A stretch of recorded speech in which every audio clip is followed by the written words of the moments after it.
আসসালামু আলাইকুম বন্ধুরা, কেমন আছেন সবাই? আশা করি সবাই ভালো আছেন। আজকে আপনাদের জন্য আরও সহজ একদম কচুর রেসিপি নিয়ে এসেছি মাছের মাথা দিয়ে। তো চলুন দেখে নিই কীভাবে রান্না করি। কড়াইতে মাছ ভাজিছিলাম আমি, এই কড়াইতে আমি হাফ কাপ পরিমাণ তেল দিয়ে দিলাম। তেলটা গরম হয়ে গেছে। এখন আমি এখানে 7-8টা কুচি করা লঙ্কা আর একটি মাঝারি সাইজের পেঁয়াজ কুচি দিয়ে দিলাম। এটাকে একটু লালচে করে ভাজার পরে এখানে আমি সামান্য একটু আদা রসুনের থেতো করে রেখেছি, সেটা দিয়ে দেব। বাটার দরকার নেই, এটা থেতো করে রাখলেই হবে। তো থেতো করা 2 চা চামচের মতো দিয়ে দিলাম। এটাকে এখন একটু লালচে করে ভাজবো। এখন এখানে আমি মাছের মাথাটা দিয়ে দিলাম। মাছের মাথাটাকে হাতা দিয়ে মেরে মেরে ভাঙতে হবে, এইভাবে ভেঙে দিলে হবে। দেখুন এখানে এখন কিছু গুঁড়ো মশলা দিতে হবে। তো এখানে আমি দিয়ে দিলাম গরম মশলা হাফ চা চামচ,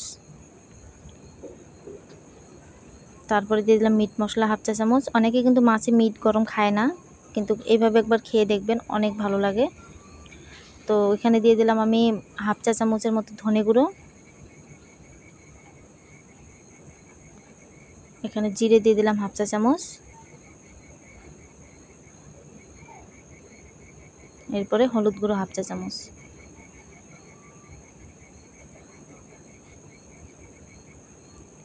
তারপরে লঙ্কার গুঁড়োটা স্বাদ মতো দিলেই হবে। আমি 1.5 চা চামচ দিয়ে দিলাম। কাঁচা লঙ্কা অনেকগুলো দিয়েছি বলে আমি একটু কম করেই দিলাম লঙ্কার গুঁড়ো, আপনারা চাইলে কম বেশি করতে পারেন। তো এটাকে ভালো করে মিলিয়ে নিতে হবে, নিয়ে তারপরে আমি লবণটা দিয়ে দেব। স্বাদ মতো লবণ দিয়ে দিবেন। আমি 1.5 চা চামচ দিয়ে দিলাম।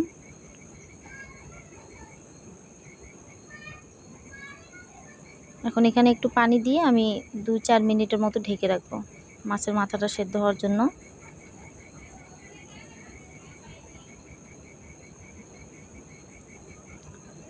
ঢেকে রাখবো এখন।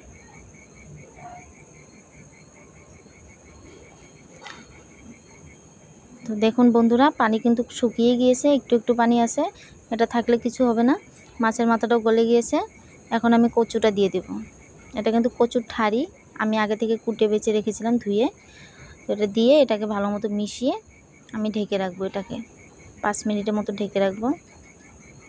এখন ভালো মতো মেলানো যাচ্ছে না, ঢেকে রাখলে একটু উনিয়ে আসলে তারপরে মেলানো যাবে।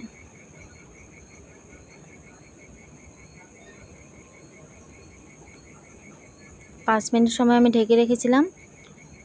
অনেকটা কিন্তু কম হয়ে এসেছে, আরও কমবে, এটা একদম কমে যাবে। আর এখানে কিন্তু পানি দেওয়া হবে না, এখানে পানি দিলে কিন্তু জিনিসটা ভাজা হবে না। কচু থেকে এমনি পানি বের হয়, সেই পানিটাকেও আমাদের শুকিয়ে দিতে হবে। দেখুন অনেকটা কিন্তু কমে গিয়েছে, কতটুকু দিয়েছিলাম আর কতটুকু হয়ে গিয়েছে। কচুর তো এই কমে যায়। যাই হোক, দেখুন অনেকটা কিন্তু শুকিয়ে এসেছে। আর হাতা দিয়ে এরকমভাবে গলিয়ে দিতে হবে, যাতে করে জিনিসটা গলে যায়। গলে গেলেই ভাজিটা ভালো লাগবে। এভাবে ঢাকবেন আর একটু পরে পরে দেখতে হবে, একটু পরে পরে নাড়াচাড়া করতে হবে, আর হাতা দিয়ে গলাতে হবে। দেখুন পুরো পানিটা শুকিয়ে গিয়েছে, পুরো গলেও গিয়েছে। মানে আমার তরকারিটা এখন রেডি, আমি এখন নামাতে পারি এটাকে। তো আমি এটাকে নামিয়ে দিচ্ছি।